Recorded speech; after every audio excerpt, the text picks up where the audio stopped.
요양원에 어머니를 모신 지 10년. 아무도 찾아오지 않았습니다. 그리고 마지막 날, 어머니는 제 손을 꼭 잡고 단 한마디를 남겼습니다. 이제는 아버지를 미워하지 마라. 저는 그 말의 의미를 몰랐습니다. 하지만 장례를 마친 뒤 발견한 편지 한 통이 제 인생을 완전히 바꾸게 됩니다.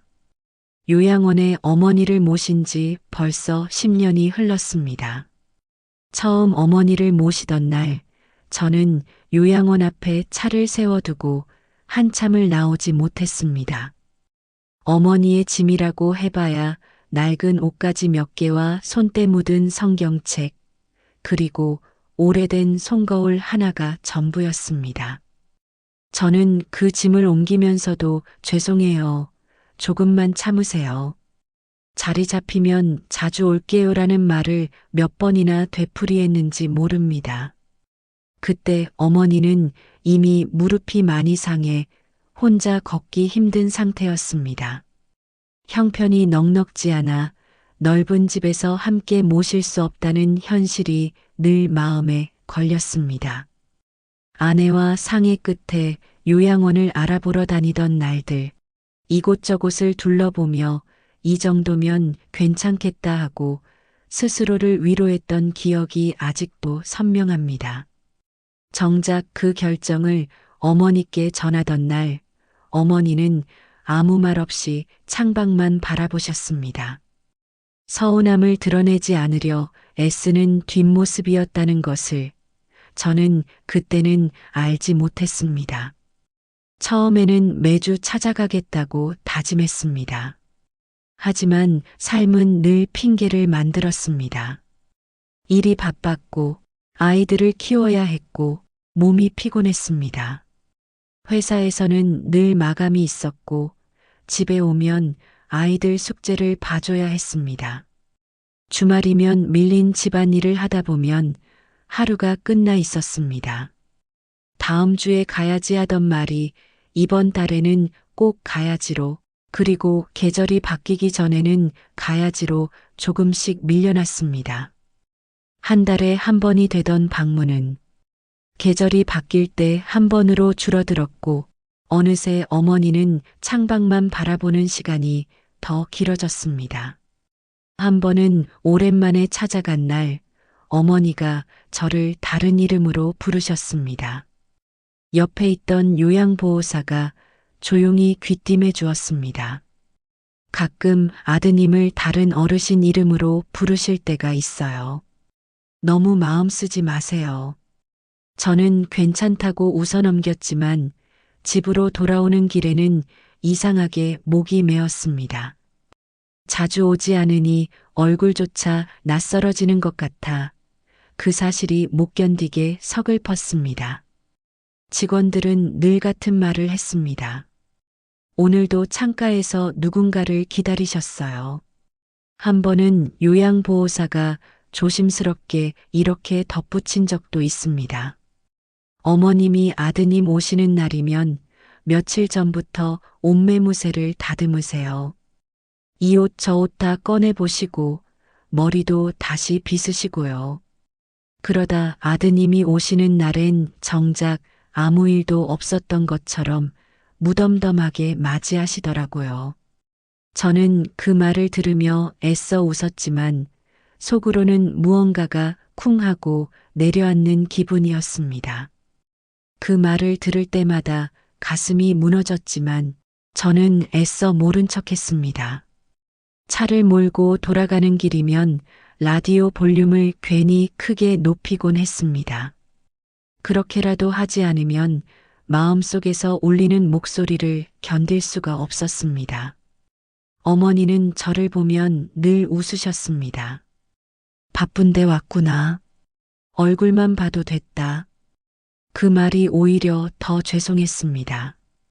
어머니의 손은 늘 제 손보다 차가웠고 손등에는 주사바늘 자국이 늘어가고 있었습니다.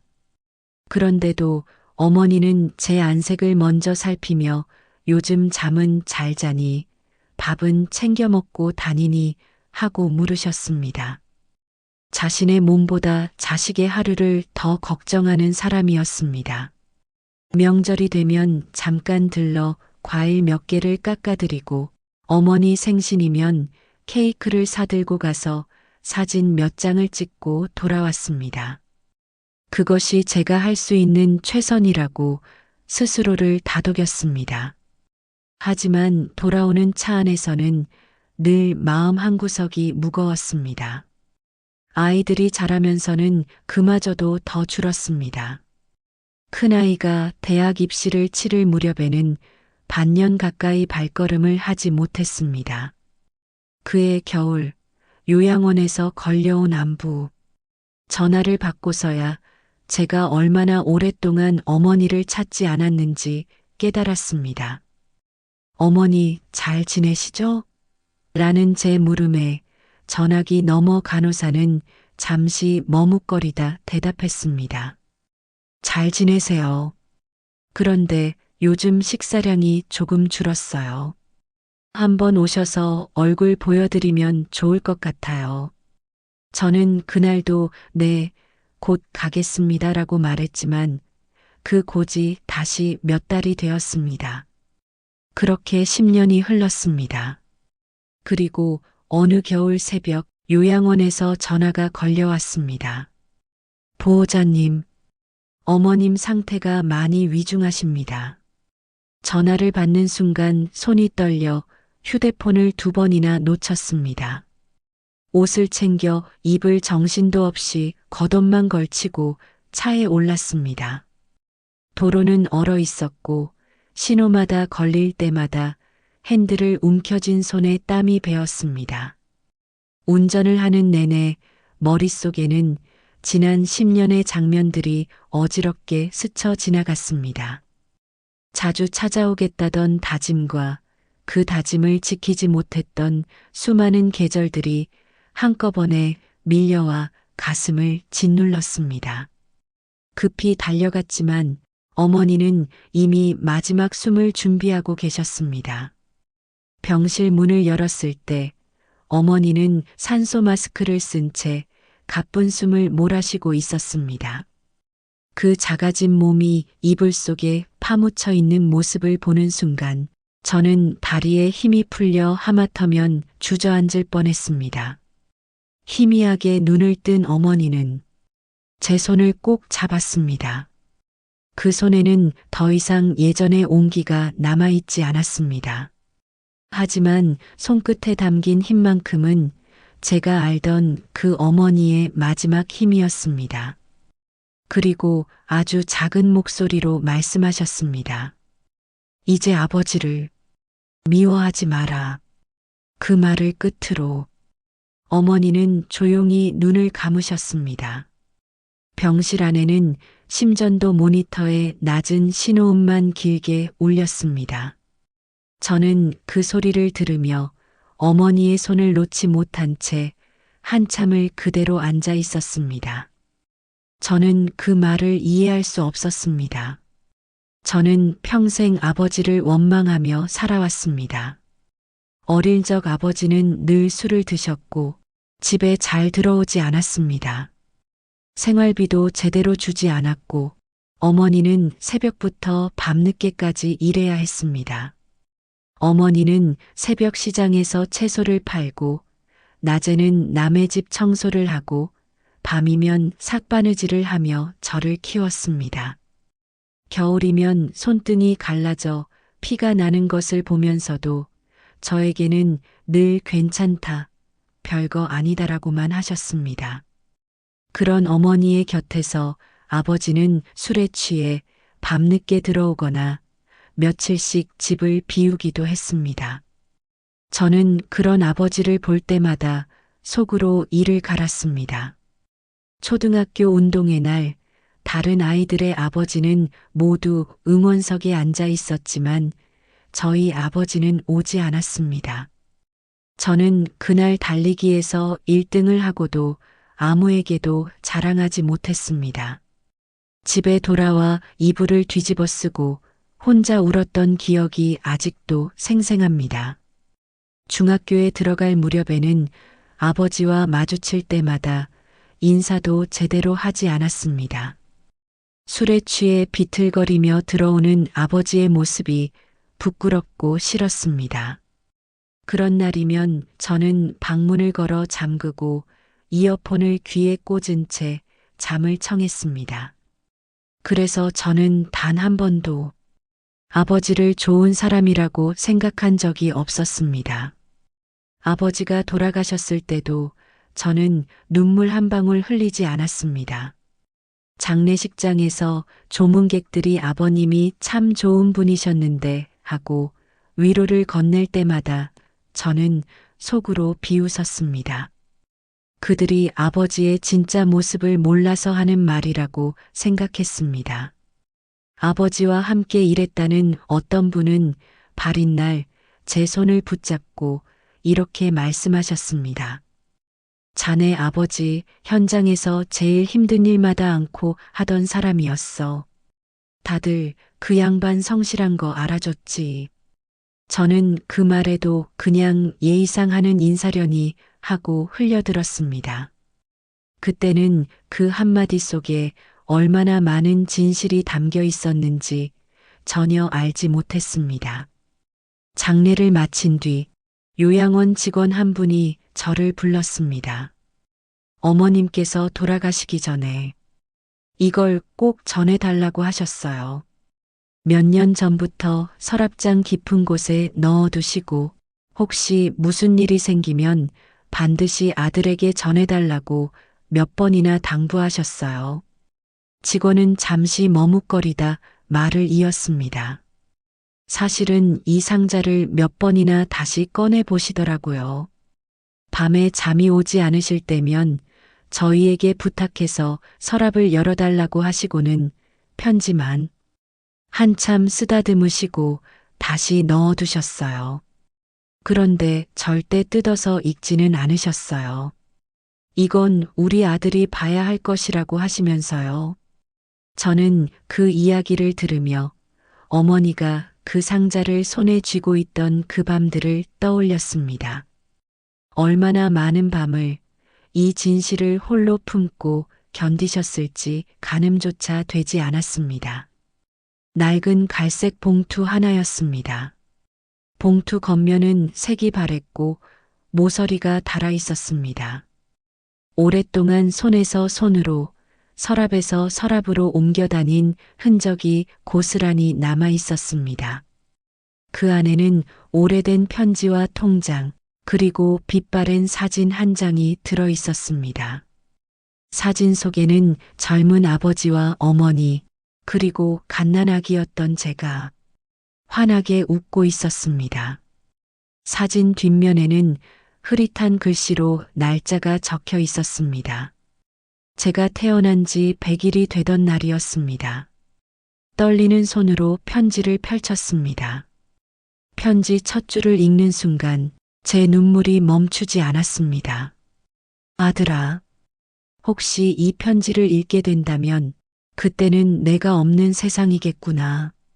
편지는 아버지가 돌아가시기 몇 달 전에 직접 남긴 것이었습니다. 종이는 몇 번을 접었다 펼쳤는지 결마다 달아 있었고 글씨는 떨리는 손으로 쓴 것처럼 곳곳이 흔들려 있었습니다. 나는 내가 나를 미워하는 걸 안다. 그 마음을 원망하지 않는다. 너에게 좋은 아버지가 되어주지 못한 건 순전히 내 잘못이니까. 운동회 날 못 간 것도, 내가 나를 보고 방문을 잠그던 것도 나는 다 알고 있었다. 그날마다 미안하다는 말을 하고 싶었지만 술 취한 아버지의 사과가 무슨 소용이 있을까 싶어 결국 하지 못했다. 그게 내가 평생 후회하는 일 중 하나다. 하지만 한 가지만은 꼭 알고 살아줬으면 좋겠다. 그 순간 심장이 멎는 것 같았습니다. 편지에는 제가 전혀 몰랐던 이야기가 적혀 있었습니다. 제가 5살이던 해 큰 사고를 당해 병원에 오래 입원했답니다.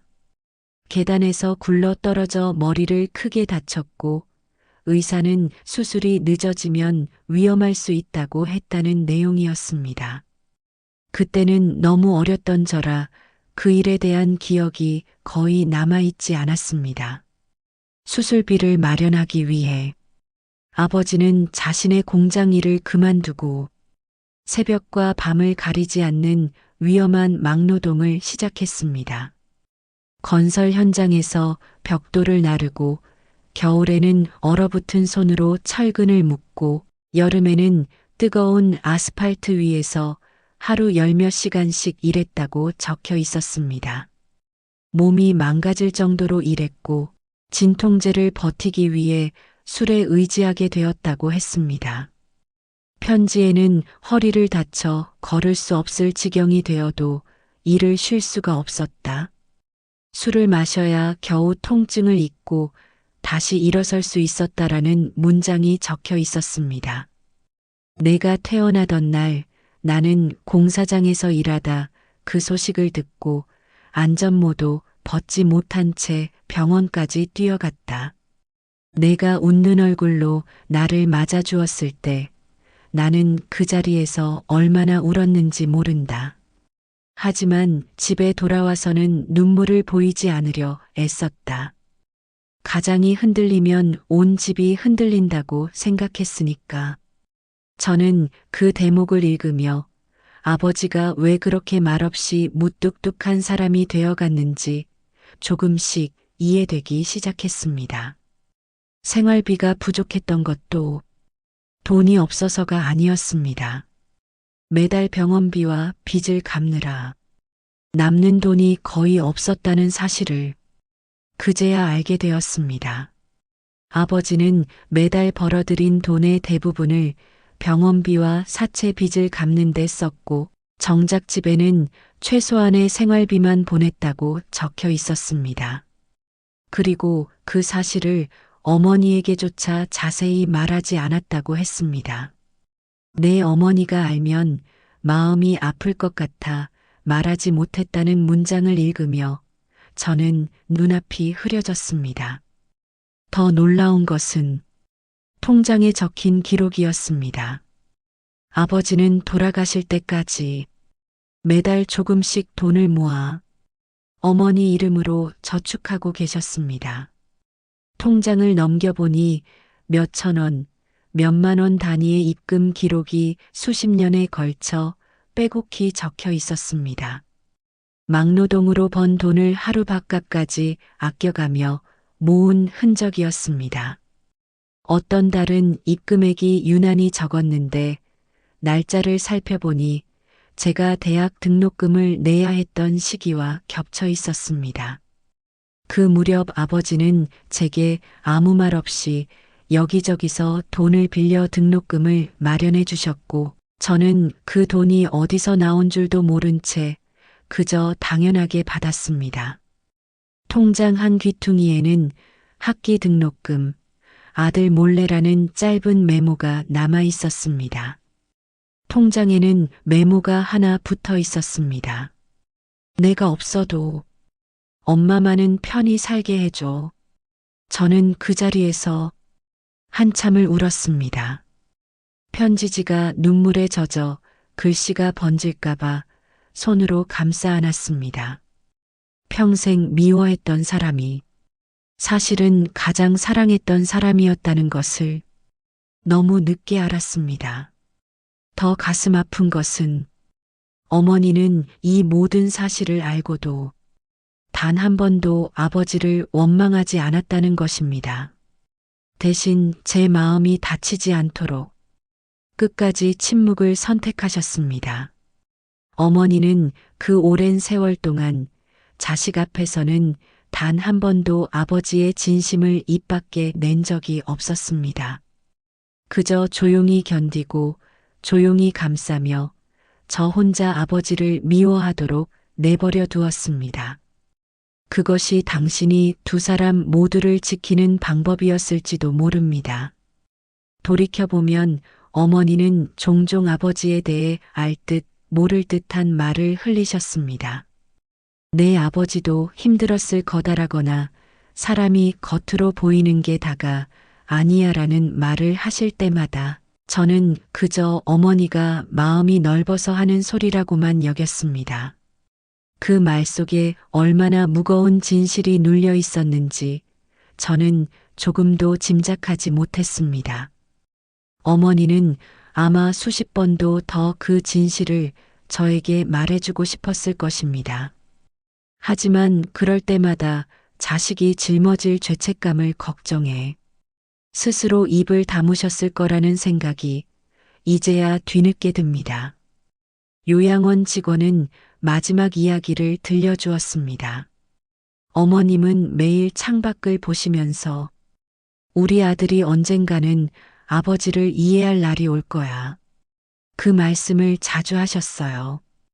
처음에는 그냥 지나가는 말인 줄 알았는데 몇 년째 같은 말씀을 하시길래 저도 마음에 담아두고 있었어요. 그 말을 듣는 순간 어머니가 창가에서 그토록 오랜 시간 무엇을 바라보고 있었는지 조금은 알 것 같았습니다. 어쩌면 어머니는 저를 기다린 것이 아니라 제가 아버지를 이해하게 될 그날을 기다리고 있었는지도 모릅니다. 저는 빈 병실 창가에 한참 서 있었습니다. 창밖으로 겨울 햇살이 조용히 들어왔습니다. 그 햇살 속에서 처음으로 부모님의 사랑이 얼마나 깊었는지 조금은 알 것 같았습니다. 집으로 돌아오는 길, 저는 차를 세워두고 낡은 사진을 다시 꺼내 보았습니다. 젊은 아버지의 얼굴에는 제가 한 번도 본 적 없는 환한 웃음이 담겨 있었습니다. 갓난아기였던 저를 안고 있는 그 손은 훗날 술에 취해 흔들리던 그 손과 같은 손이었다는 것이 믿기지 않았습니다. 며칠 뒤 저는 아버지의 산소를 찾아갔습니다. 몇 년째 발걸음을 하지 않았던 곳이었습니다. 잡초가 무성한 봉분 앞에 앉아 저는 오랫동안 하지 못했던 말을 꺼냈습니다. 아버지, 미안해요. 이제야 알았어요. 왜 그렇게 사셨는지, 얼마나 힘드셨는지 저는 하나도 몰랐어요. 낫으로 잡초를 걷어내며 저는 아버지가 남긴 통장의 마지막 장을 다시 떠올렸습니다. 세상을 떠나기 한 달 전까지도 아버지는 어김없이 얼마간의 돈을 입금해 두셨습니다. 몸이 이미 많이 상해 있었을 텐데도 그 손으로 마지막까지 무언가를 지키려 했다는 사실이 가슴을 저리게 했습니다. 바람이 스치듯 지나갔습니다. 그 순간 저는 처음으로 평생 원망만 했던 그 사람을 향해 마음속으로 손을 내밀 수 있었습니다. 저는 준비해간 소주 한 병을 봉분 앞에 놓고 잔을 채웠습니다. 아버지도 저만큼 아버지가 그리웠던 거죠. 이제라도 제가 압니다. 편히 쉬세요. 산을 내려오는 길, 오랫동안 짊어지고 있던 무언가가 조금은 가벼워진 듯한 기분이 들었습니다. 우리는 때때로 보이는 모습만 보고 사람을 판단합니다. 하지만 사랑은 말보다 침묵 속에, 선물보다 희생 속에, 기억보다 기다림 속에 숨어 있는지도 모릅니다. 부모님의 진심은 언제나 크고 화려한 말로 남지 않습니다. 때로는 낡은 편지 한 장, 오래된 통장 하나, 그리고 평생 하지 못했던 한마디 속에 남아 있습니다. 저는 이제 아이들에게 할아버지와 할머니의 이야기를 들려줍니다. 술에 취해 방황했던 사람으로만 기억되었던 할아버지가 실은 자식을 살리기 위해 자신의 몸을 갈아 넣었던 사람이라는 것을, 그리고 그 모든 진실을 알면서도 끝까지 침묵으로 사랑을 지킨 할머니의 이야기를. 큰아이는 그 이야기를 듣고 한동안 말이 없다가 이렇게 물었습니다. 아빠는 그럼 지금도 할아버지가 미워요? 저는 잠시 생각한 뒤 대답했습니다. 아니, 이제는 아니야. 오히려 죄송한 마음이 더 크지. 사람은 겉으로 보이는 모습만으로는 다 알 수 없다는 걸 아빠는 너무 늦게 배웠거든. 아이는 고개를 끄덕이며 낡은 사진 속 젊은 아버지의 얼굴을 한참 들여다보았습니다. 저는 그 사진과 편지, 그리고 오래된 통장을 작은 액자와 상자에 담아 거실 한쪽에 두었습니다. 가끔 그 앞을 지날 때마다 저는 두 분이 남겨준 사랑의 방식을 다시 떠올립니다. 화려하지 않았지만 결코 가볍지 않았던 그 묵묵한 사랑을 말입니다. 혹시 지금도 부모님께 전하지 못한 말이 있다면 오늘 한번 먼저 연락해 보세요. 나중이라는 시간은 생각보다 훨씬 빨리 찾아올지도 모릅니다. 그리고 혹시 이미 그 시간이 지나버렸다면 너무 늦었다고만 생각하지는 마세요. 늦게라도 진실을 알고 늦게라도 마음으로 화해할 수 있다면 그건 역시 사랑이 남긴 마지막 선물일 테니까요. 저는 이제 매달 부모님이 함께 묻히신 곳을 찾아갑니다. 예전에는 아버지가 계신 쪽을 애써 외면했지만 지금은 두 분의 비석을 나란히 어루만지며 인사를 드립니다. 다녀왔습니다. 잘 지내세요라는 짧은 인사말이지만 그 안에는 예전에는 없던 마음이 담겨 있습니다. 원망이 사라진 자리에 그리움이 자리 잡았다는 것을 저는 산소를 오르내리며 조금씩 느낍니다. 가끔은 그 낡은 봉투를 다시 꺼내어 편지를 읽습니다. 몇 번을 읽어도 마지막 문장에서는 늘 눈물이 고입니다. 부모가 자식에게 남기는 것은 결국 재산이나 말이 아니라 그 삶을 살아낸 방식 자체라는 것을 이제는 압니다. 두 분은 가난 속에서도 오해 속에서도 끝까지 서로를 놓지 않았습니다. 그리고 그 사랑의 마지막 조각을 저에게 남겨주셨습니다. 이 이야기를 쓰며 저는 다시 한번 되새겨봅니다. 지금 내 곁에 있는 사람의 침묵과 무뚝뚝함 뒤에도 어쩌면 말하지 못한 사랑이 숨어 있을지 모른다는 것을 오늘 한 번 더 안부를 묻고 오늘 한 번 더 손을 잡아보는 일이 나중에 후회를 조금이라도 덜어줄 수 있다는 것을 말입니다.